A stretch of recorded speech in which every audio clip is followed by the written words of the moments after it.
Hello again. Welcome to another Jackson Systems training here. My name is James. I'm one of the account managers. Thank you for joining us. You guys here in the room and you online, thanks for joining us. I am here with Stuart, and he's with Emerson. And how long have you been there? I've been with Emerson about two and a half years now, and I've been in the industry about 15 years. 2.5 years, that's a long time. What do you do there? I am the applications engineering manager for any kind of flow control product. So basically anything that touches refrigerant, I'm the applications engineering manager for that. Well, I think you're in the right place here. I think so too. What are we talking about tonight? Tonight we're going to be talking about TXVs. Mainly it's pretty much about 80% of what I do with my job is thermal expansion valves. All right, well, excellent. Sounds good. Looking forward to it.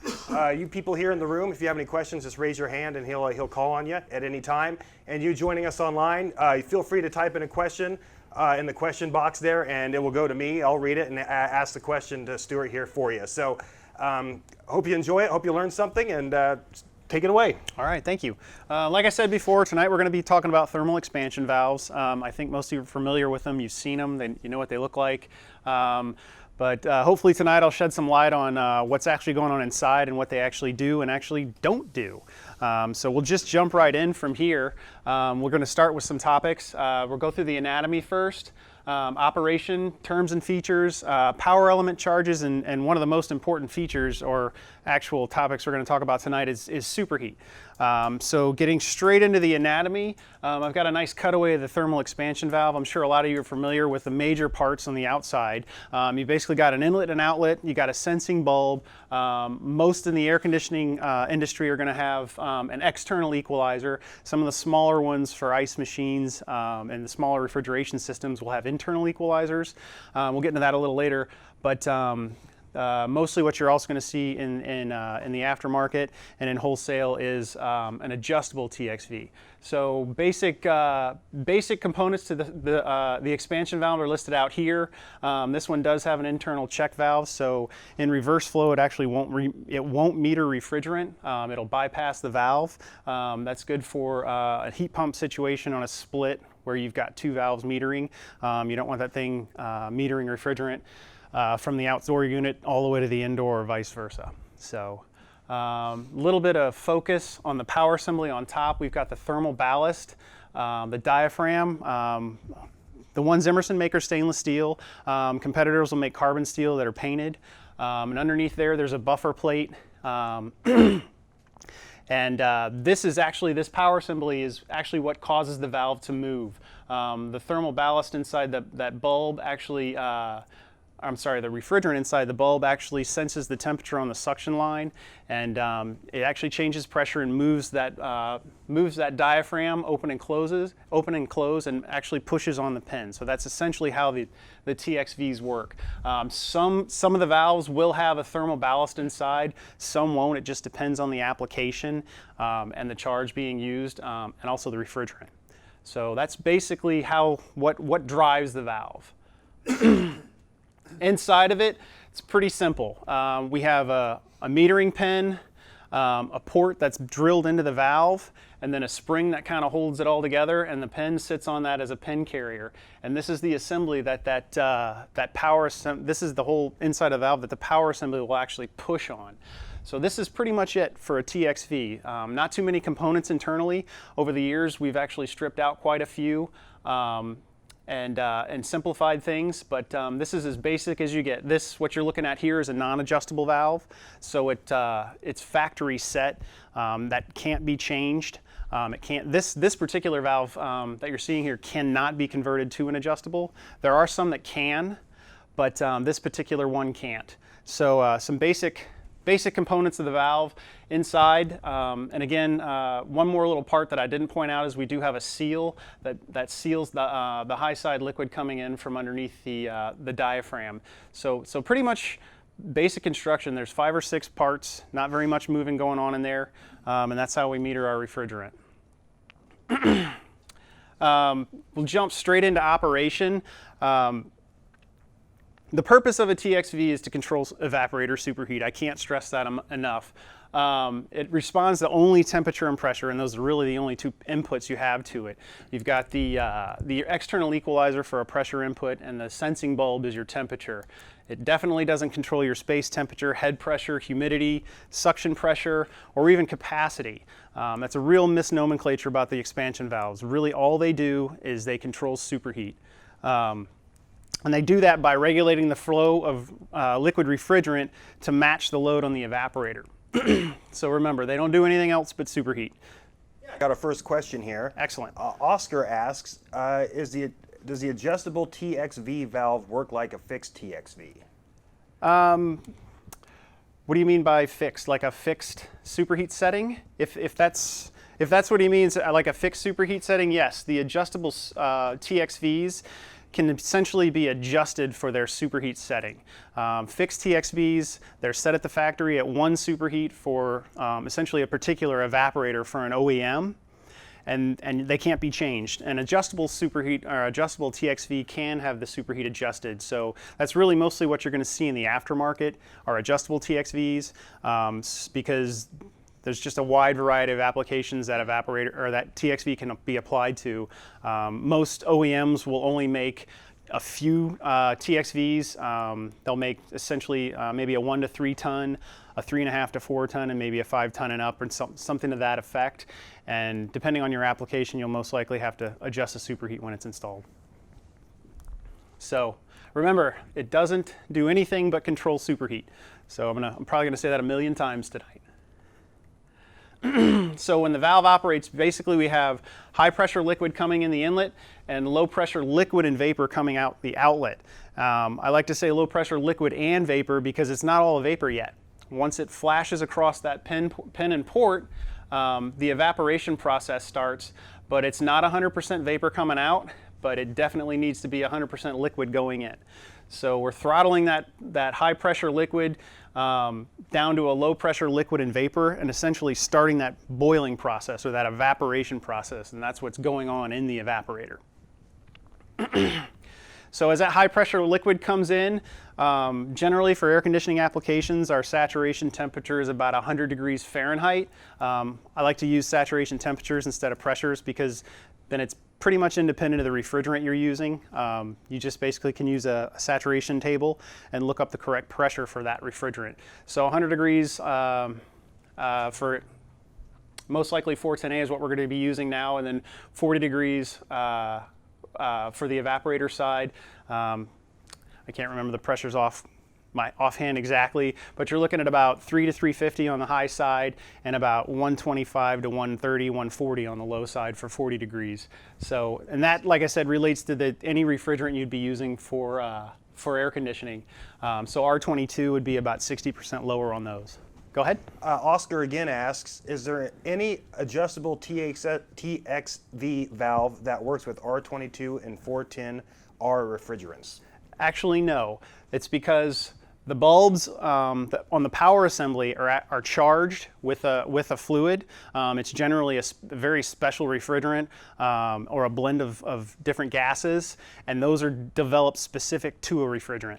So you have to use a valve that is designed for 410A for 410A. It can't be used for R22 because the R410A pressures would be too high for R22 and vice versa. The 22 pressures would be way too low for 410A inside that bulb. So the valve either wouldn't open or it would open way too much. Okay. And I have one more question here. Okay. Doug asks, how can I make a fixture to test TXVs? I would like to check one that has been taken out of a system and also test one before installation. Okay, the quickest way to do that is to get a cup of ice water and dip that bulb in ice water, and that should completely close down that valve. And then take the bulb and hold it in your hand, and just the heat from your hand should be enough warmth on that bulb to completely open the valve. And the quickest way to do that is obviously to blow through it. Depending on how dirty the valve is that you've taken out, hopefully it's a brand new one that you're checking. You might want to clean it off a little bit before you stick it in your mouth, or use some shop air to blow through it. But that's the quickest way to tell if a valve is operating correctly, is to go from about 32 degrees in ice water to warming your hand. You don't want to put any heat on that bulb because it can actually produce enough pressure to damage that diaphragm that's in the power assembly that I showed you earlier. But yeah, just those two temperatures should be able to open close the valve fully and do a quick check to make sure it does operate. My next slide will illustrate that. Like I just said, you don't want to over temperature the bulb assembly because the way the valve operates is essentially a force balance. Like I said before, we have a refrigerant or a blend of gases inside this bulb, and as they're heated, that increases the pressure, which pushes down on the top of this TXV and opens the valve. And in return, we have a pressure from the spring that the valve pin is sitting on, and then an evaporator pressure that also pushes underneath the diaphragm. So overheating this valve will cause pressures high enough to possibly damage the diaphragm in here. So you definitely don't want to put your torch on it. You don't want to put a lighter on it just to see if you can get it extra warm to open it up more. Literally the temperature of your hand is enough to fully open the valve because remember your evaporating temperatures for air conditioning are generally between 40 and 50 degrees and your hand's about 80 degrees, so it's way warmer. I think this is from Doug. I think it's a follow-up question from the last one. He says, what about the equalizer line? The equalizer line. Generally, the equalizer line is just a direct connection to either the outlet of the valve or downstream of the evaporator. It functions in two ways. It's an evaporator pressure sensing way for the valve to sense that and compensate for the loss through the evaporator. The reason we see the internal equalized on the small ice machines is there'll be a barrel for making soft serve ice cream or slushies, and there's almost no pressure drop through that barrel from the point where the valve is dumping refrigerant in to where it comes out. Now on an evaporator in an air conditioning system, it serpentines through that coil quite a ways. So from where you're dumping refrigerant in to where you're actually sensing superheat downstream, there's a little bit of pressure drop, generally hopefully no more than 15 psi. So and then the second function of that external equalizer is if we do get any leakage past this seal, seals aren't perfect, they leak. We do have a leak spec, everybody has a leak spec on their seal. This refrigerant has a way to get back out of the valve because if it did just leak up under here, we would end up with high pressure refrigerant filling this up and overpowering this pressure and the valve would never open. Like I said, it is a leak path, but it's not a problem unless you see icing on the external equalizer line. So you have to have a major leak through there. So generally, it's not an issue. And like I said, we do have a leak spec on it because seals aren't perfect. Generally, the leak is very low. We're talking not even cubic inches per hour. So if that, and that's our spec. Generally, they don't leak much at all, and it's almost hardly measurable. But these are the forces inside the TXV. Remember, we've got a pressure from the remote sensing bulb. That P1, or just the bulb pressure, is pushing that valve open. The superheat spring underneath is that closing force and keeping the valve closed, and also that evaporator pressure underneath is pushing on the diaphragm a little bit as well. But the two major forces are obviously the remote sensing bulb and the superheat spring. And when all that's in balance, the TXV is going to meter the refrigerant consistently and evenly. So we have something that we call static superheat, which is essentially where the valve just opens. Got another question? Yeah, Oscar asks, and I think he was just about what you were just talking about. He says, how about 140 degrees Fahrenheit? Will that damage the valve? Here in Las Vegas, my van gets that hot and I have spare TXV valves inside. Absolutely not. The valve can easily handle 150 degrees in operation, and when you're brazing them in, the body shouldn't exceed 250 degrees Fahrenheit. We put a card, an installation instruction with all of our valves that states that, but if your van gets over 250 degrees, I'd be impressed. But yeah, just sitting in the van's no problem. Storage temperature is no problem up to 150. Even 200 degrees in storage temperature aren't going to hurt the valves. Other way, there we go. Like I mentioned before, this is a very interesting curve that the product engineers put together. It's a little confusing. We have what we call static superheat, and it's the point where the valve just starts to open. It's listed as 2 degrees here, but in our specifications, it's 0.02 of an inch. Basically, the strokes on our valve from full open to full close are only 24 thousandths of an inch. So they're not moving much. That's why we like to see filter dryers in these systems. But when they just start to open, that's what we call that static superheat. Let me go back one more. Is roughly about 2 degrees of superheat, which is essentially when it's just measurable. And then we have what we call operating superheat, when that valve actually starts to regulate the refrigerant flow. It's starting to open up and starting to respond to the superheat and the bulb pressures or the temperatures it's seeing downstream on the suction line. And then beyond that, it's important to notice that we have excess capacity in this valve. So the valve may be rated as a 4-ton valve, but there is excess capacity in that valve. So to respond to shifting loads when your evaporator is picking up more than the rated 4 tons, you'll have situations, if anybody's ever looked at a compressor map, they don't just run one capacity. Their capacities change with different head pressures and suction pressures, and so does your evaporator. So the valve can respond to that. We do have excess capacity. It's generally about 20% of the rated capacity of the valve, and that's where they maintain the best superheat control, is basically plus or minus 20% of their rated capacity. Another question? Harold asks, should you use a wet towel when installing these valves, or would the spray-on protected stuff be better? I'm a fan of the wet towels personally, because I haven't tried any of the spray-on stuff. I just like a very saturated rag. You want to make sure you wrap the body tight at the beginning, and then kind of loosely put the rag on as well to hold as much water as possible on it. And then again, saturate the rag again after you've wrapped the valve, just to keep it as cool as possible. Because again, the big problem is this seal. This rubber seal can only take 250 degrees till it starts to degrade.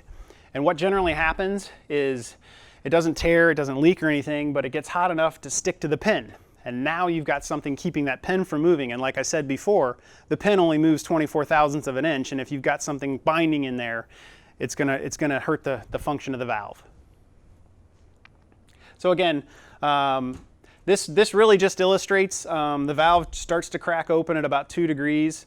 Or 2/1000ths of an inch of the stroke, and that's what we refer to as the static superheat. You might hear that term, but what this is really illustrating is the valve does have excess capacity, and the nominal tonnage rating on the valve, generally stamped on the head, the power head, is a point at which we've got about plus or minus 20% on either side. So they do have excess capacity. Next, we're going to go into some terms and features. So like I'd mentioned before, we've got adjustable and non-adjustable valves. This particular valve that I have on the screen is not convertible, essentially. The lower portion is brazed in. This adjusting assembly is brazed in, and so is this lower cap. And the way the superheat is set, you can kind of see there's a washer under here underneath the spring, and we actually press that washer in, and it bites into the sides of the valve so it can't move. So obviously you can't adjust it. So, and this valve can't be changed from an adjustable to a non-adjustable either. We do make other series valves that can be, other manufacturers do, but again, generally you're going to have to pump the system down and to make that change. But in all honesty, at that point, it'd just be easier just to change out the whole valve if you're going to pull down the refrigerant instead of going into the guts, because then you're going to go into setting superheat again, because taking out the bottom of the valve on some that can, you're going to release all that spring pressure. You're starting over. Got a question? A couple of them. Jeff asks, is there a press type yet? A press type. Oh, press-on fittings. Some manufacturers do make press-on fittings, if that's what he's talking about, and not using braze. We do either Chatliff or Aeroquip fittings and Emerson on our valves. That is an option. But if press-on he means braze-free, there are a few different manufacturers that are offering braze-free connections. Generally, the connections are more expensive, and then there's a tool that you have to buy, a very specific tool to do that connection. But the manufacturers will generally sell that as a payoff in the long run for not having to use braze. You don't have to have hot permits if it's indoor work. You don't have to have a fire watch, things like that. Got another one? Yeah, Harold asks, what is the #1 cause for failure in a TXV? Is it not using the nitrogen to braze with, causing sludge in the system? Generally not. Nitrogen, though, is is highly recommended. I actually wouldn't braze without it. Generally, it's overheating the TXV on installation. That's where most of the damage is caused. You have to be very careful in installing these TXVs not to overheat them. Again, you're hitting very close to them with a torch at 1400 degrees to get that braze to flow. So you've got to be very careful. Make sure you do use the right amount of heat. You're not using a massive rosebud torch to braze 3/8 inch line. Or if you're vaporizing copper while you're brazing, that's generally a good sign you're using too much heat as well. Is there another one? That's it for now. Okay, great. Well, like I said, two main different types of TXVs, adjustable, non-adjustable. The adjustables are going to be generally aftermarket. Some of the manufacturers do use them for their OEM valves, but most use the non-adjustable because they'll make a valve that's specific to that evaporator, and obviously they're cheaper. There's less parts in them. I'd mentioned before, internal and external equalizer. They both are essentially connected to the outlet of the valve. The external equalizer is just remote, and we do it downstream of the evaporator, so we can, take into account the losses in the evaporator. The internal equalized valves are generally for your smaller tonnage units. Again, it's really fractional tonnage.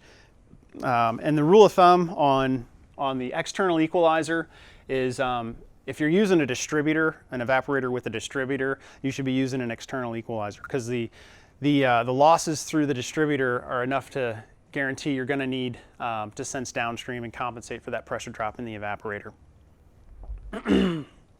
But again, mostly in air conditioning, I don't think I've ever seen an air conditioning application that used an internally equalized valve, mainly because we're all 1.5 tons and up. But fractional tonnage, like I said, is where you're going to see the internal equalizer, and then the larger tonnage is external equalizer. So also, got a question? Yeah, Ronald asks, why aren't TXV valves sent through like heat pump connections at the outdoor? That would save all of the overheating and stop so many issues with damaged valves. What do you mean? What were the connections that he mentioned? Why aren't TXV valves sent through like heat pump connections at the outdoor? So like quick connects? We do make chatlift fittings. Chatlift or aero-quip fittings. So we do have mechanical fittings with Teflon seals in them, but they're more expensive, obviously, and you have to have those fittings already existing on the unit to use them. There are some manufacturers that use them. Actually, quite a few of the big 7 use mechanical fittings already, so you will see them in the field. So it's just really manufacturing preference. The braze connections are just more universal. It's easy to cut a pipe and braze that fitting on instead of worrying about matching a mechanical connection that already exists on the unit. Another interesting thing we have with expansion valves that you guys might run across is internal bleed options. It's essentially a hole we drill in the bulkhead where the valve port is, and it's a direct link between the inlet and the outlet of the valve. And basically what it does is it allows that high side and low side pressure equalize quicker. This is something you would see more often in a recip compressor because the recip compressors are less tolerant of starting against a pressure differential. But now most systems using scrolls, the scrolls are a little better at doing that. They say you don't need hard start kits with scrolls unless homeowners are complaining of the lights dimming when they do kick on. So generally we're not seeing a lot of them, although I do have OEMs that still religiously use bleed port valves. One thing to keep in mind is it adds to the total capacity of the valve. So say you have a 4-ton valve with 25% bleed, that's really a valve that's going to operate like a 5-ton valve. So you have to remember that. So if you're looking at a system and replacing a valve without a bleed or switching to a bleed, you have to take that into account. So if you're replacing a 5-ton valve with a 4-ton valve with bleed, or with a valve that you want to have with bleed, you're going to have to add up to 25% bleed to compensate for that extra flow. Because just keep in mind that nominal rating on top of the valve or wherever it's stamped, that bleed adds to it. So keep that in mind when you're sizing. Generally, we say if you're replacing a valve that has a bleed port, you want to replace it with another valve that has a bleed port as well, because you might get yourself into a situation where you need to add a hard start kit, or the compressor is just not going to start. There are still some recips out there. My house still has 2 recip compressors that are from the mid-2000s that were one of the last 10 SEER build out.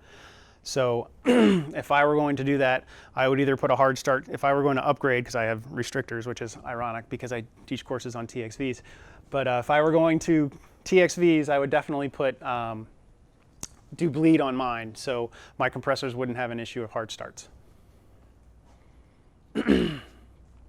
Another option we offer in the valves is internal check. The internal check is only good up to about 7 tons. We actually cut it off at 7 tons just because the pressure drop in reverse flow gets too high. We start to have refrigerant flashing through in reverse. So it's just it's a PEEK material, which is essentially plastic. So it won't bind against the brass body of the TXV, but in reverse flow, the flow literally just pushes the check valve out of the way and freely flows around the valve. And in normal operation where the TXV is metering, and we want the refrigerant to go through the pin and port, the actual high pressure of the refrigerant will push that check valve closed and seal it. Couple questions here. Jesse asks, on new installs, evaporators, should installers be opening cased coils to wrap TXVs with wet rags? It depends on how close the TXV is on the liquid line. If there's enough ample space between the TXV and the liquid line connection at the outlet of the case, wrapping the line is enough just to keep the heat away from the TXV. Some manufacturers, it's really close, and I would recommend wrapping it. So if you're brazing within 2 to 3 inches of that TXV, I wouldn't just wrap that line, I would wrap the TXV too. If it's 10 inches of liquid line, you're probably fine just wrapping that liquid line close, or at least far enough away from your brazing point to where you can still braze and you're not going to get heat going into the valve.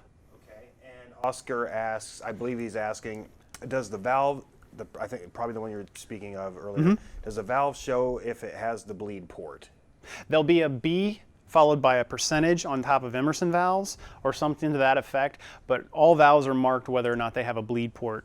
Some of the older valves may have stickers that come off.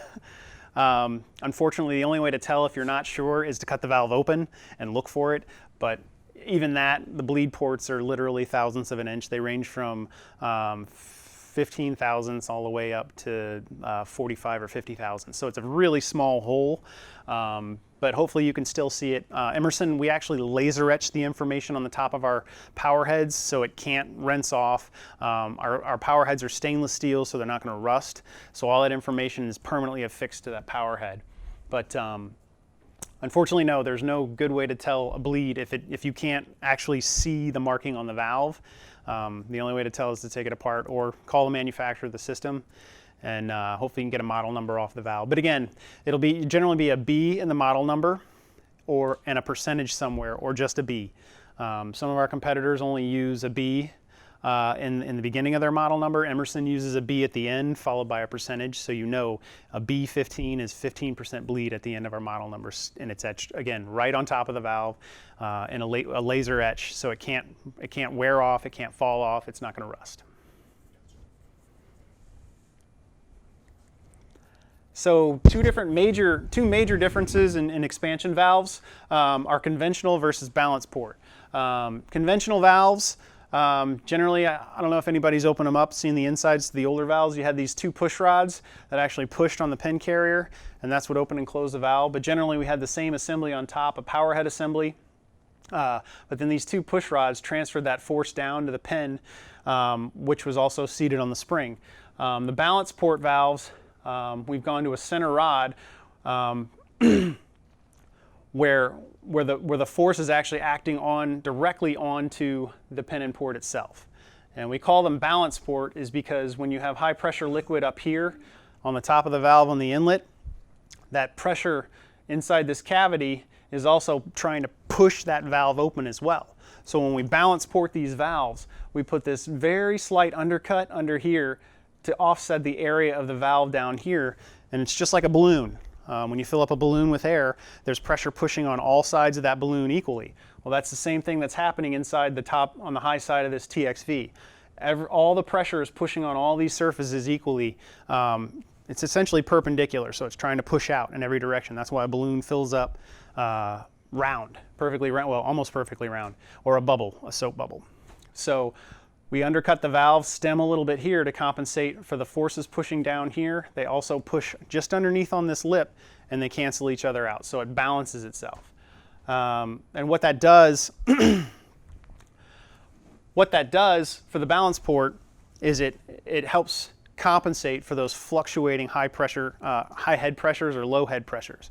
Unfortunately, nobody only runs their air conditioner when it's 95 degrees outside. It's generally between, say, sometimes 78, 80, depending on the house, all the way up to, we've got guys from Arizona, they say they'll see easily 115 degrees in the summer. So you're going to have wide varying head pressures out on your condensing unit, and that undercut on that balance port helps compensate for that varying inlet pressure on the valve. Because again, on this unbalanced port valve here, all this pressure in here is the same, and if you've got a pin in a hole, that force is actually going to have to be pushing down and trying to open that valve as well.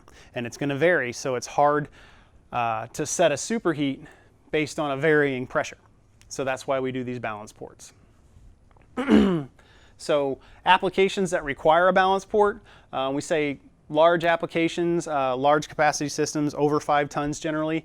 What it has to do with is the size of the metering pin with respect to the area of the diaphragm. Smaller valves with very small pin port areas, metering pins, have a relatively large power head. And as that tonnage grows, that pin and port grows. So we like to use the same power head across the line for our TXVs just because it's more cost effective and it's easier to manufacture. But as that grows, that imbalance pressure grows and it just makes the valve a lot more stable across a wider range by making them balance port. Again, you'll also notice on larger systems, on commercial valves, you'll see a lot larger power heads on commercial valves than you will on residential. Right now, Emerson uses a 1.5-inch diameter power head, which is roughly about the same diameter as the competitors across the board, but our larger valves will go up to 2 and 3-inch diameter in the power head. So for larger tonnages, we have a larger valve that takes 410A series, 410A systems from 15 to 50 tons, and that uses a 3-inch diameter power head, just to help compensate for that imbalance force and that area ratio that happens to affect the performance of the valves with the larger tonnages, and that area ratio being the diameter of the power head to the pin. So also, like I mentioned before, when condensing temperatures vary over a wide range, I like to say pretty much all residential systems do this, but we're talking about really wide ranges for supermarket racks, where you're going to have, they're basically operating all year round. They don't care what the outside temperature is, it's going to run. Also floating heads, it's a fancy term for meaning they don't vary their condenser fan speed, they just keep it on. So that head pressure dips with the outdoor temperature a lot. So if you've got a 30-degree day and you've got your condenser fans on full, your head pressure is going to drop. Generally what they'll do is they'll compensate that with head pressure control kits, but the balance port valve also helps compensate for those varying head pressures and keeping that valve operating stable. And again, commercial AC systems operating during cold weather. Generally on office buildings, you're going to still be running your air conditioners even though it's 50 degrees outside. There's still going to be enough of a load from the people, the lights, the computers, any kind of work going on inside to where you're going to need cooling, and just bringing in outside air is not going to be enough, so you're actually going to be doing DX cooling. And then in biflow operation, where the TXV must control in both directions. Got a question? Actually, this sounds like more of like a just a little bit of advice here, and it's just great to have this kind of discourse here. Dave says, I have a quick fix to the problem of equalizing on short cycles. Along with the hard start kit, put a small 1/4 inch normally open solenoid valve between the liquid and suction line. Across the lines at the unit on the service valves, tie coil across the contactor coil with a 5-minute time delay on the coil contactor energized. This is great for long line sets. Yep. Yeah. I see what he's getting at there. So basically, he's adding a solenoid valve between the high and low sides on the line sets to open on a 5-minute delay and force that equalization of the high side and low side through that solenoid. Again, big recips, it's a good idea to equalize those pressures as quickly as possible. But again, like I'd mentioned before with the scroll sets as well, they're a little more tolerant of it, so that's why you don't see the bleed ports or the high side, low side equalization like this. But yeah, that would definitely equalize your high and low side very quickly. And we have a question here is, what's the problem with PEO oil clogging the TXV valve and amp? How can we solve it? Generally, POE is not going to clog it. It's miscible in the 410A refrigerant. So the best way to, if you're getting sludges in your valve, the best way to protect against that is a filter dryer. Obviously, I've seen everything from clay and sand and everything in a valve, which is another good point. When you're running your lines, you guys buy this ACR copper that's dehydrated and capped, right? It's very expensive stuff. You use a piece of it, you throw it on your truck, but you didn't put the caps back in. So you're driving around and all that stuff on the road is going into that pipe, all of it. So if you don't blow it out or clean it out before you go to install it, now all that stuff is inside your refrigeration system. And I've also seen guys run lines under houses without the pipes being capped. So everything under the house is getting picked up and shoved into that pipe. That's when I've seen TXVs come back that are literally clogged with clay. It's very, very important to keep those pipes capped until you're ready to braze, especially your compressors. If you're doing compressor replacements, keep those compressors capped until you're ready to braze. Another note on POE oil is it's very hygroscopic. It means it absorbs water like crazy. I could take a cup, fill it halfway full with POE oil, leave it out on this counter, and tomorrow morning that cup would be full, if not overflowing, because the POE will absorb that much water. I don't know if you've also noticed, but we've gone back to selling oil in tin or metal cans.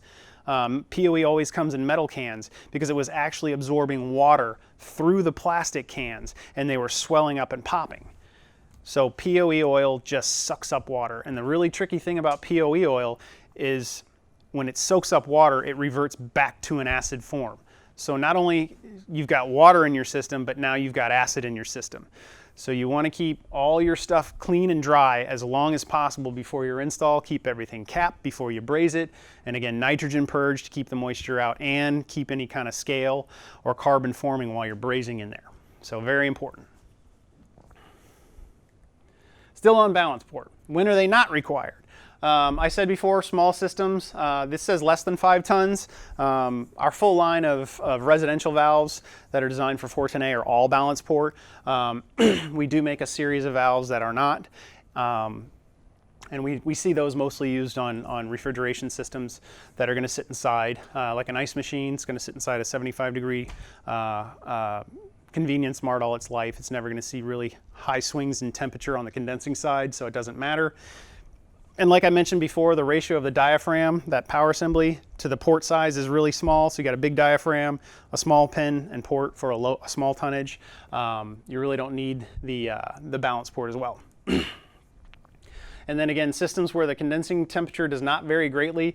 This has residential AC systems. That's relative, like I said before. So your condensing temperatures in your residential ACs generally range from probably 80 to 115 degrees on your condensing temperature, which really isn't that much variation when you consider supermarket systems that they're running all year round. It's minus 15 outside and their refrigeration system's running away on a DX. So. Self-contained food service refrigeration is essentially all your little case coolers, end caps at grocery stores, things like that. A lot of those guys will use cap tubes, but more and more are going to the TXVs just to try to get a little better performance and compressor protection. Because with a cap tube, you just got a hole. You don't really have active control over what kind of superheats coming out of the evaporator. And then obviously water-cooled condensing units. This is because they'll generally use water regulator flow valve, which will change the flow of the water to maintain a consistent head temperature or a head pressure. So you don't need a balance port because your head pressures aren't going to vary as much. So power element charges. I mentioned before, the charges are very specific to refrigerant, and they're generally not mixable. But there are certain refrigerants that are close enough together that we do use the same charge on them. You'll see a lot of these refrigerants going away in the next few years too as well. I think we've got, what, 2019 is the end of R22, pretty much. We're not going to manufacture it anymore.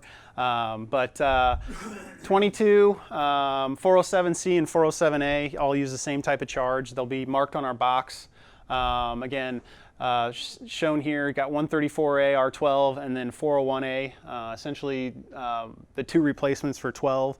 They use the same charge because the properties of the refrigerant are close enough. Another nice little note, you'll notice that these are color coordinated. I don't know if you guys know, but ASHRAE's decided to get rid of color coordination on refrigerants in the coming years. We're not going to color code bottles anymore. So it's going to be very interesting.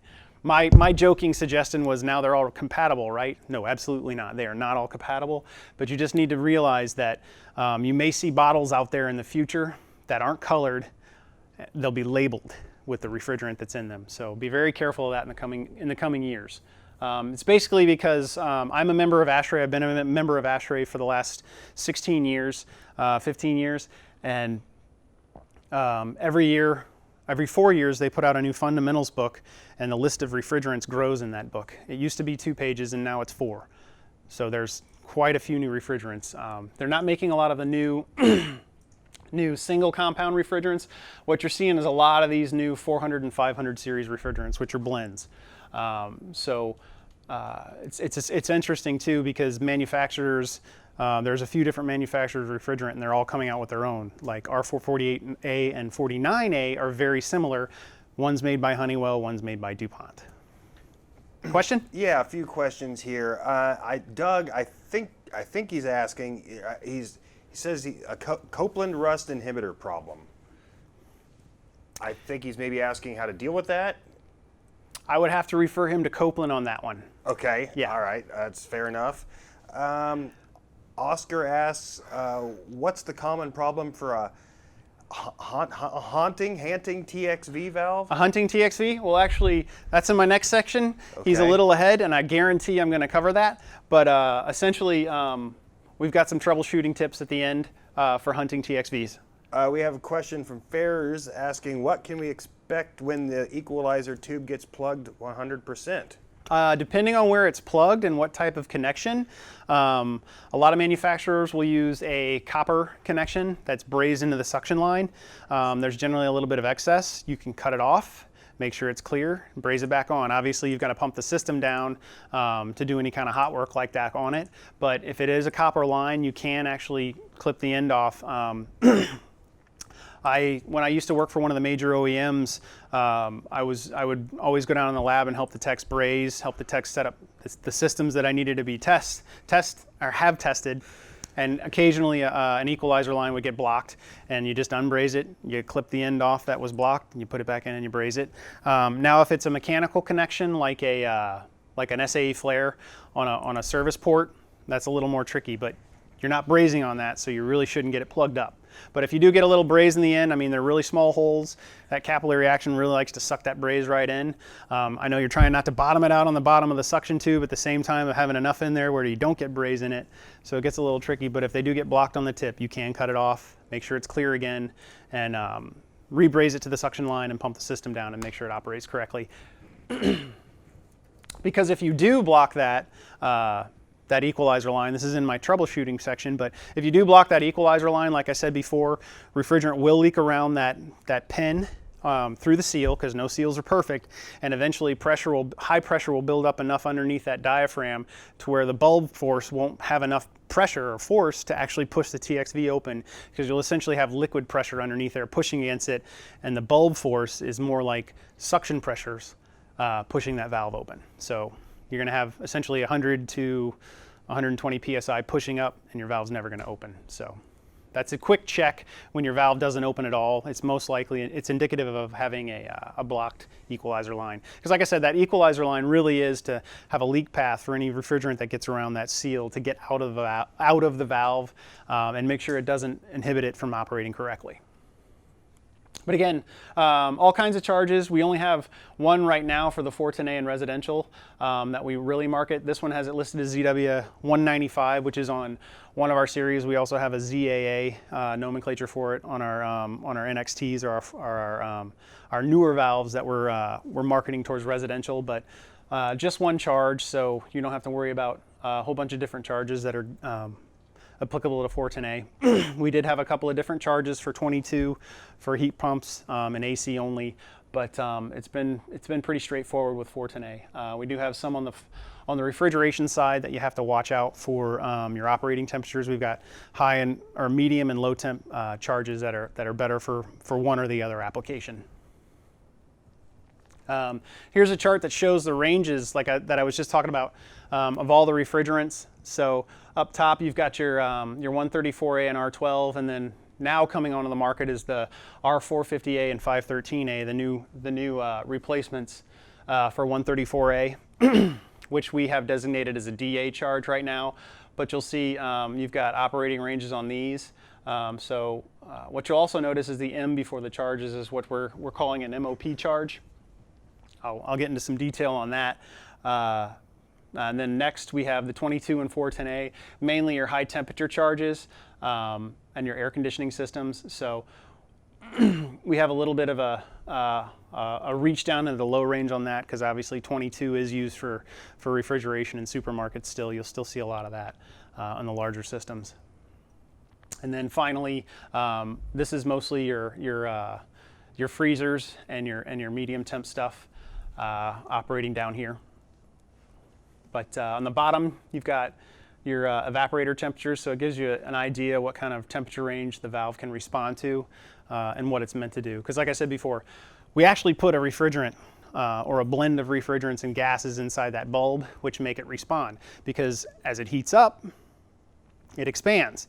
And as it expands, if it's in a contained cylinder, like if your refrigerant cylinder is sitting in your truck, it's going to be a really high pressure as opposed to if it's sitting outside in a cold day. So that's exactly how the bulbs work. So that temperature, that suction line is converted directly to a pressure or a force to open the valve. And we have to basically design a mixture of gases that go inside that bulb to make sure it responds to that refrigerant correctly across its operating range. Because unfortunately, they don't just operate at one point. They operate over a range. I mentioned before the MLP charges. So basically what this is a maximum operating pressure charge, and by precisely metering in the amount of gas or refrigerant we put in the bulb, we can control where all of that liquid goes to a vapor, and then you start superheating that vapor on the inside. So basically the pressure stops increasing. So we can limit how wide that or how much that valve will open at a certain pressure. So we use that basically to limit the load on the evaporator. So you got really high load situations, like when you're coming out of defrost or certain commercial applications where you're just dumping a huge amount of heat into the evaporator, and that's all coming back to the compressor. Well, we want to limit that to make sure we don't overload our compressors. But essentially, by limiting P1, that force that opens the valve, by limiting the amount of charge in the bulb, we can limit the amount of refrigerant flow into the evaporator, therefore limit the amount of load on the compressor. And that's exactly what they do. They're maximum operating pressure charges, hence the name MOP, which again limits the load on the compressor and keeps it from being overloaded. MLP charges, we use them for, like I said before, for compressor protection in high loads, low temp pull down during or after defrost. So you're coming out of defrost on a heat pump, you've just been dumping hot gas into your outdoor unit to melt all that ice off. Now that coil is running about 50, 60 degrees when it's normally operating at about 30 for a heat pump on a normal day, maybe 35 degrees. So you've got this massive amount of heat that's coming back. You can use an MLP charge to limit that heat coming back to the compressor, or actually slow it down, because you're eventually going to bring that coil down. You just don't want to dump all that heat into the compressor too quickly. You mostly see these charges in commercial systems, so like AC systems, like it says here, subject to high loads. Bulk milk coolers is a good one. So you got really hot milk coming out of a cow, and the EPA says they got to get it down to a certain temperature with so much amount of time. So you want to do it as quickly as possible without overloading your compressor. And again, another good one is gas-driven compressors, gas engine-driven compressors. Got a question? I got a few questions here. Excellent. I'll do my best here to ask these. Do the new subs Nub 22 have any change to the TXV applications? The new refrigerants that are substituting 22, generally they're designed to operate at the same pressures in the compressor, so the same TXV will work for those substitute refrigerants. Because remember, if you're not changing a compressor, you're probably not going to have to change the TXV. Because generally that substitute refrigerant, such as say MO99, that's probably what they're asking for, which is R438A. It's pretty popular because it's very cheap and it's a drop-in replacement for R22. It does not require a change of the TXV, and it's a drop-in on the compressor as well. What would you say about R438A by DuPont? Yeah, that's MO99. I've actually looked at it. Like I said before, I have older systems that are still running R22. They're running about 13 years now, so I'm going to have to be looking at an option of either replacing an entire system with a 410A upgrade or going to a replacement for 22 if my compressor and my system's still good. Say if I just got a leak in the evaporator, and I noticed it before it burns up my compressor, that is definitely an option. So what I've noticed about the 438A or MO99 is they tout that it has lower discharge temperatures than R22, which can help with compressor life. But you have to remember, since it's a blend, it's a 400 series, so it's a blend of refrigerants, and it has what we call glide, which means that all those components that make it up don't evaporate and condense at the same temperature. So what that means is your evaporator has to use more of its area to make sure that all that refrigerant's superheated and not actually cool the air. So you lose a little bit of efficiency with your evaporator. It's going to impact your capacity. I think the tables I saw were anywhere from 90 to 95% of original 22 capacity. But again, I've looked at it. The 438 seemed like a very viable replacement for our R22. Do the new subs for the R22 have any difference in performance with the TXV? No, they don't. Hopefully I covered that with the last one, but again, like I said before, the bulb charges are developed to operate on a certain pressure, essentially, and a refrigerant pressure. So if you're substituting a refrigerant into an R22 system and you're not changing the compressor, and it'll still function with that compressor, so you're still essentially running the same evaporator, or I'm sorry, the same head pressure and suction pressures, you don't have to change that valve. That's good for now. Okay. So disadvantages of running these MLPs, again, if you're limiting the amount of load your evaporator can pick up, it's going to take longer for that evaporator to handle the load that's being put on it. So it lengthens your pull down times. And then this one is more sensitive to cross ambient effects. So just general pluses and minuses for using MLPs. And I don't know if these pictures are coming out too well, but we have a nice cooked scroll set from being overheated, and then a nice burn-up motor. Because remember what's happening, as your suction pressure rises, your compressor is operating on a ratio. So it's compressing on a ratio. And since we're talking about saturation, the higher the pressure, the higher the temperature. So your suction pressure starts climbing. It gets up to 60, 70 degrees in saturation, which in 410A is going to be pushing 180, 160 to 180 psi. Well, your compressor ratio is 2 to 2.5 times on top of that, plus the superheat of the compressor, plus that saturation temperature. Temperatures on the discharge start to climb quickly. General discharge temperatures on the compressor are going to be roughly 130 to 180 degrees. That's normal operating. But anything over 225 on the discharge is bad news, because we take that discharge and you add about 75 degrees to that, and that's what's going on inside either the scroll set or the pistons. And adding 75 degrees to 225 gets you about 300, and that's where oil starts to break down and bad things happen. And that's when you get motor burnouts, you get scroll set burnouts. This is a thrust washer, bearing sets wear. So remember, there's a sump in the bottom of the scrolls, and a bearing surface down there. So when that oil breaks down, you're going to be metal on metal. I've seen sump bearings in larger commercial scrolls. They look like basically somebody took their finger in Play-Doh and swirled it a little bit, and that's what the metal looked like. So when you run out of oil or you break down your oil, it tears up a compressor real quick. It generally shows up in amperage, high amperage. So if you cook a compressor and it's pulling high amps, you'll know pretty quick. Hopefully it's not a burnout to where you're not dealing with a burnout cleanup. I don't know if any of you guys have smelled them in the room. They smell wonderful when you burn out a compressor. It's a horrible smell. You'll never forget it. So finally, the superheat section. One of the most important sections, I think, of the whole class, because this is essentially what a TXV does. This is what we designed them to do. They control superheat. We do everything we can to control that superheat as well as possible. But again, superheat. Remember, superheat's a temperature difference. I've got two different situations here. I've got a coil operating at 40 degrees and the suction line coming out as 50 degrees. So we've got 10 degrees Fahrenheit of superheat. Different situation over here, minus 40 degree coil and a minus 30 degree outlet temperature. So we've still got 10 degrees of superheat. Remember, it's a difference in temperatures. It's not an actual physical temperature. So next, we'll actually do superheat measurement. Emerson makes a PT chart. Do you guys carry, you got a question real quick? Yeah, a couple questions real quick. We have a question. What the power charge is a liquid, vapor, or a mix? This is kind of going back to what you just talked about. Yes, it can be all three. We have liquid charges, vapor charges, vapor cross charges, all kinds of different charges. We'll boost them with inert gases, all kinds of things.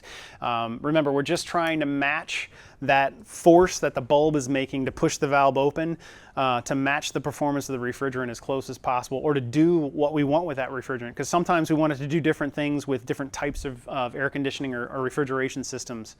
So those we have charge dependent. Going back to that table I showed, that's why we have so many different charges. I think if you looked on there were at least 50 to 60 charges on there, including all the MOPs.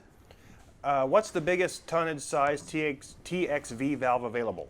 Right now, Emerson offers, I believe, up to 160 tons. Different manufacturers offer different size valves. I'll say right now, we don't offer the biggest one, but they get very big. Again, we used to make, as Alco, previously Emerson acquired Alco about 10 years ago, and now it's wholly part of White Rogers, but we used to make very large cast iron TXVs that were very high tonnage. Right now, our 410A series and what we call our NXT valve, our standard residential air conditioner, goes from 1.5 to 15 tons, and then we have a commercial line that takes it up from 20 to 50 tons, and that's in 410A. We have some older style take-apart valves that'll take it up all the way to 160 tons, so very large tonnage valves. And last question here for a while.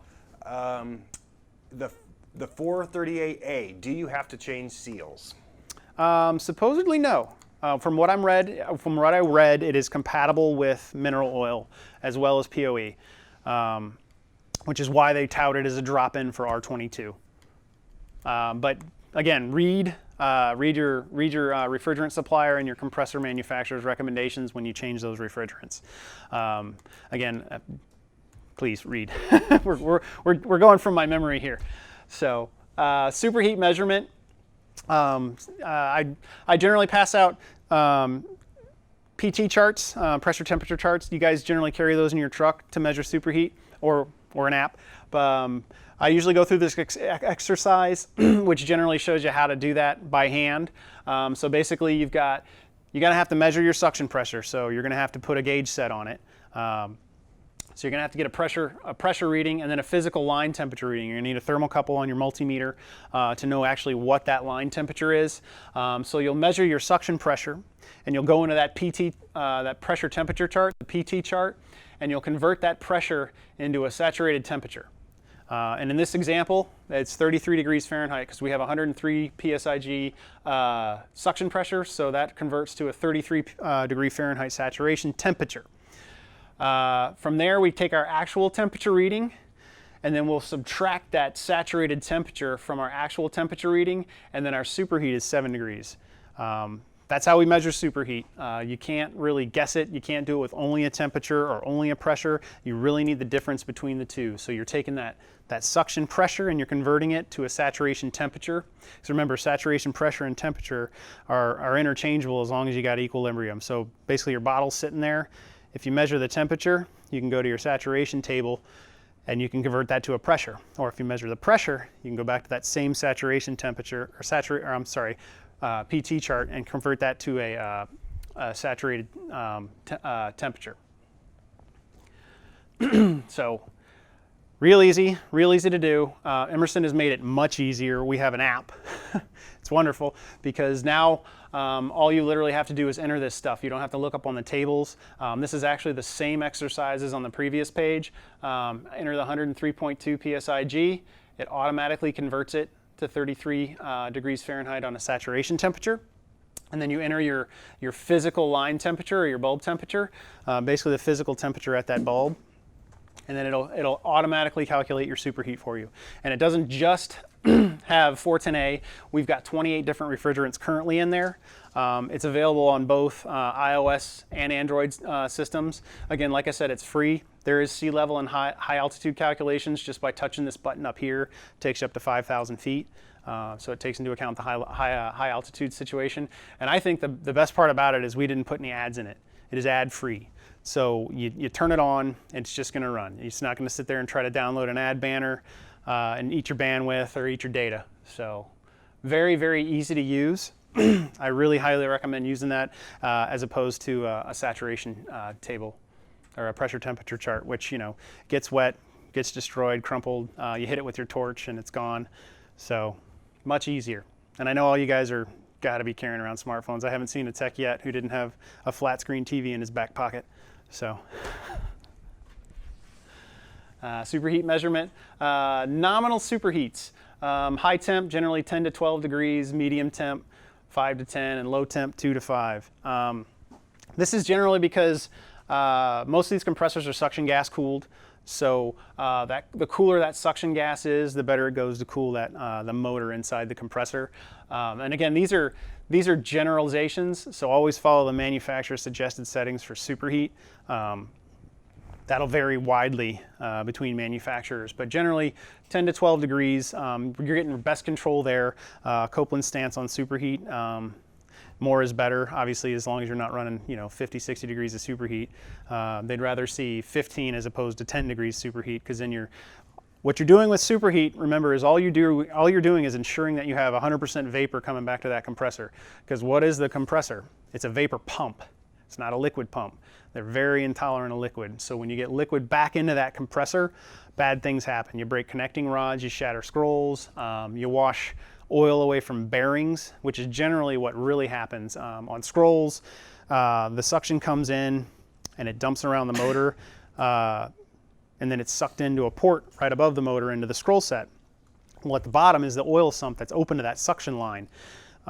So if you get liquid coming back in, it falls directly into the bottom of that sump, and displaces the oil. So now your bearing is going to get starved of oil, and it's going to grind up that compressor pretty quick. So that's the whole reason for superheat. We don't want liquid coming back into that compressor. And obviously, if you've taken apart recip compressors, you'll see there's zero clearance essentially. So there's nowhere for that liquid to go. You can't compress a liquid, so something's going to break. Yeah, we got a comment and a question. Okay. Harold says he just downloaded the app and it says, yeah, you're awesome. So thank you for that. And Doug has a question here. He asks, how does Trane XC1000 get away with mounting outdoor bulb upside down? Upside down. See, I actually took the slide out. Have we not gotten there? Troubleshooting? No, we haven't gotten there. So I actually took that slide out of a previous presentation because generally if the TXV and the system are operating correctly, the physical position of the bulb doesn't matter. I actually pulled the slides that show that. So the physical position of the bulb doesn't matter. It can be upside down or right side up, because the valve is going to have roughly, on a normal day, about 100-degree liquid coming into it, or warm liquid, definitely warmer than the evaporator. So all that charge is going to generally migrate back to the bulb on the suction line, which is generally running between 40 and 50 degrees Fahrenheit. And there's really not that much charge in there. I'll tell you now, we put literally grams of that substance in those bulbs. So you're not talking about a couple of ounces in there or an ounce. So you won't be able to shake it and hear refrigerant rattling around. But I mean, I'd say most people are preferable if they're up. We do put a ballast in there, which could interfere with the capillary tube going in there, but generally it doesn't, because the ballast is porous, so the refrigerant can actually pass through it. So the position of the bulb that way doesn't matter. What's really critical is good contact of the bulb on the suction line and it being placed in the correct position, which is generally on top in the 4 to 8 o'clock position. You don't want to put it on the bottom because suction lines have oil returning, and you got the oil settling down to the bottom, which acts as an insulator. And what the bulb's trying to do is sense the temperature of the refrigerant, not the oil. And those could be 2 different temperatures. So you definitely want to sense as much of the refrigerant as possible.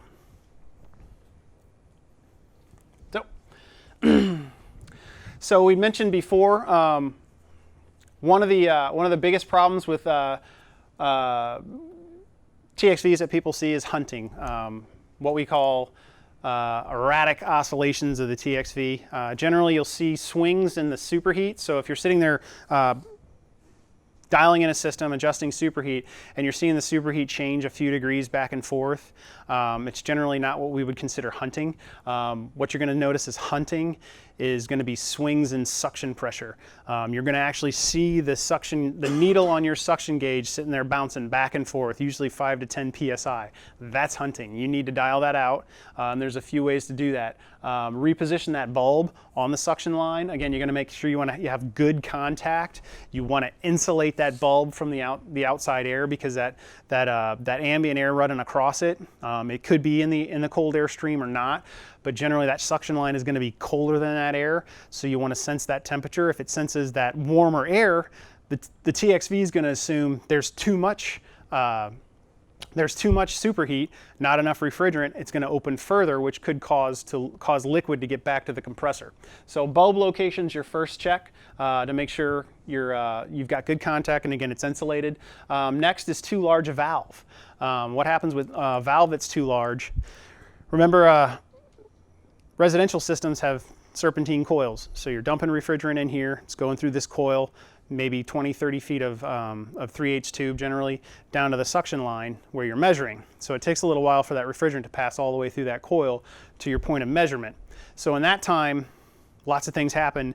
So if you open the valve up, too much refrigerant flows through, you sense that no superheat, it's going to respond by closing the valve, and then it's going to take time for that response to get back down to the valve. And what happens is it sits there and it opens and closes. And it gets really sensitive when you put a valve in that's too large, because when the valve starts to open, it's too big, so too much refrigerant rushes through. The bulb senses no superheat, closes the valve. Well, when it closes the valve, now there's too much superheat.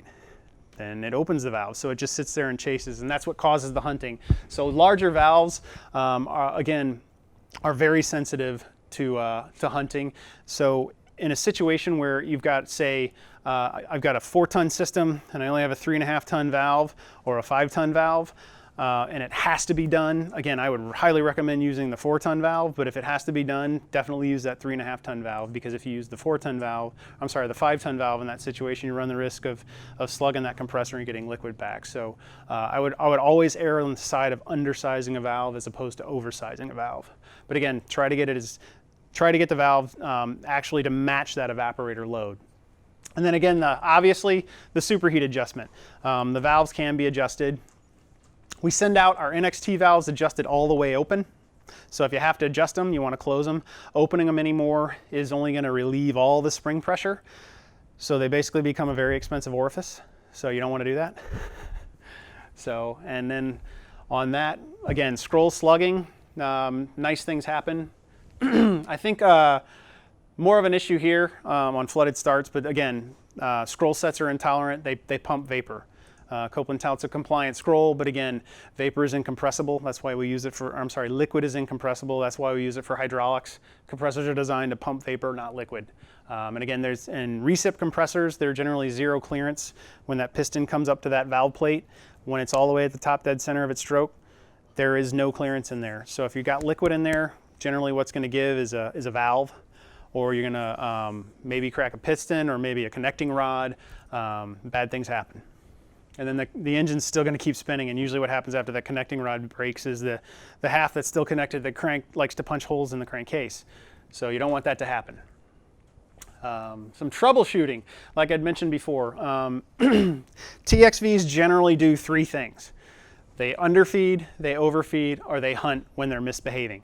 So if you're overfeeding, it's a low superheat situation. You got too much refrigerant running through that evaporator. You've got a bad superheat setting. Adjust it, obviously. You can adjust that TXV setting. Turn that screw tightening clockwise, just like tightening a screw to increase superheat, and you open it or loosen that screw to decrease superheat. So it's like, think of it like opening and closing a valve, which is essentially what you're doing by changing that spring pressure. So adjust the superheat if you've got low superheat. An oversized TXV will cause low superheat as well. Bulb location's another big one. You want to make sure you're on the suction line, you've got good contact, you're insulated. And then a dirty evaporator, obviously, if you've got low superheat. So you're actually not getting enough heat load into that evaporator. Remember, never rub your hand on an evaporator. Those fins are razor sharp.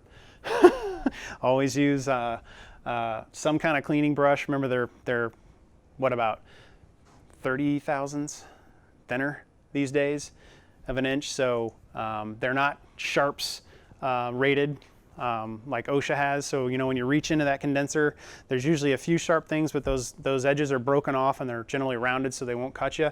The fins aren't that way. They are very sharp. So don't be rubbing your hand on it to clean an evaporator. Use a cleaner and clean evaporators properly. Underfeeding, not enough refrigerant going to the evaporator. You've got a high superheat situation. Again, superheat set point. You can adjust it on an adjustable valve. The factory non-adjustable valves, obviously that's not an option. So it's most likely not going to be that because those valves are matched to those evaporators from the factory. Undercharge situation for high superheat. So in an undercharge situation, you don't have any subcooling. If you're gonna add refrigerant on a TXV system, you always want to add refrigerant and measure your subcooling as you're adding that. Subcooling is essentially the opposite calculation of superheat. We do it the same way. Emerson PT Pro will do that subcooling calculation, but essentially you'll measure your saturation, your liquid line temperature.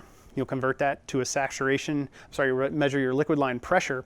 You'll convert that to a saturation temperature, and then you'll subtract that from your actual line temperature, and you'll get your subcooling. Again, generally TXVs keep subcooling pretty stable, so manufacturers generally suggest about 10 to 15 degrees of subcooling on an air conditioning system. Heat pumps are a little different. In heating mode, they're tricky to charge because you generally have really high subcooling.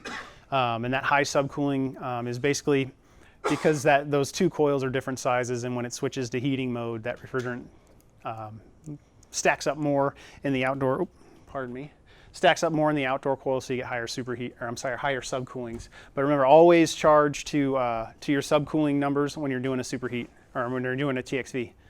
Got a few questions here, Okay. Stuart. Constantino asks, well, I think this is, I'm not sure if it's a question. He says, I saw hunting on both pressures, discharge and suction, Yeah. just not only suction, 20 to 30 PSI up or down.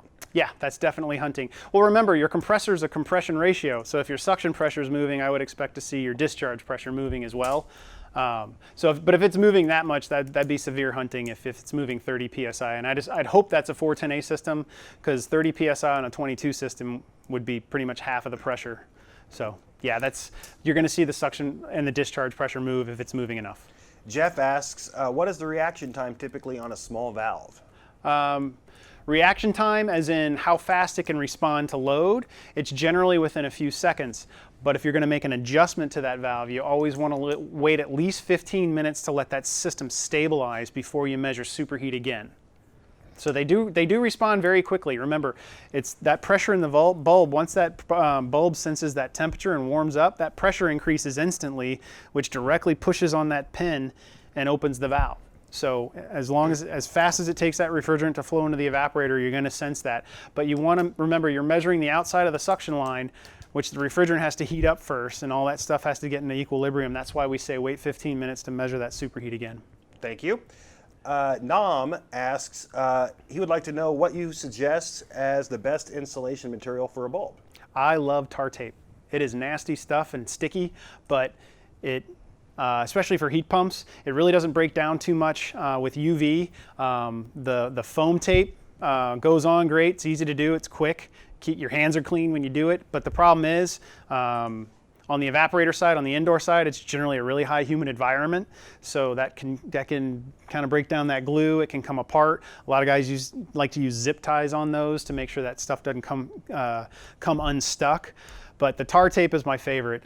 You stick that stuff in place and you squeeze it on really good, and it stays. And again, it's not as sensitive to UV. The UV can actually break down some of those insulation foam tapes that aren't meant to be used outdoors. So you got to watch that as well. But I have to say 100% tar tape. I think that's it for now. Okay. So down on the last one was obviously hunting. So it's fluctuating superheat. Again, if you're just seeing changes in the superheat and you're not seeing the suction pressure swinging, we wouldn't generally call that hunting. The valve is going to meter, and it is going to give different superheats, and it's going to drift up and down a little because nothing's perfect. Remember, we're operating on a spring, and there are moving parts inside that expansion valve. But you're going to look for, like I said, swings in suction pressure to be indicative of hunting. So fixes for that again: bulb location. Relocate the bulb, make sure you got good contact, always insulate it. Oversized TXV, you're going to need to replace that TXV because again, I mean, you can crank it down to a point, but if it's oversized to the point that it's hunting and you can't adjust it out, you're going to have to replace that TXV. And then again, obviously the superheat setting on a correctly sized valve, just adjust the superheat. And again, at the bottom, always follow the system manufacturer's recommended superheat settings. You don't want to go too low or too high because the systems are designed to handle that correct superheat. And the evaporators are designed as well to feed that superheat correctly to the compressor. Superheat adjustments. Like I said before, turn that valve counterclockwise, so you screw that valve in. There's an adjusting stem on the bottom of our TXVs. You turn that in as you're tightening it to increase superheat, and turn it out to decrease superheat. Remember, superheat adjustments varies by the valve manufacturer, our valve families. I have quite a few families listed up here with the different superheat adjustments per turn, the type of refrigerant, and even the evaporator temperature. But these are generalizations, so on total turns, for 410A on our NXT valve, you get 12 total turns, and degrees of superheat per turn is roughly 4. So you get this, for one turn, you're going to get about 4 degrees superheat. Our competitors, I think, are about a quarter of that. So we have more resolution in our turns, so you can dial that superheat in a lot better. And some of the field complaints we've gotten is, I turn it a quarter of a turn and nothing happened, and we have to tell guys, get in there and give it a full turn to get some response out of that valve, because we do have a lot of resolution with our finer threads on the bottom. But the neat thing about this table, this is on the bottom of every TXV box that we sell, so literally you can flip it over and you'll have these recommendations. It mentions here the correct directions. And then there is a stop in them. You don't want to over tighten them.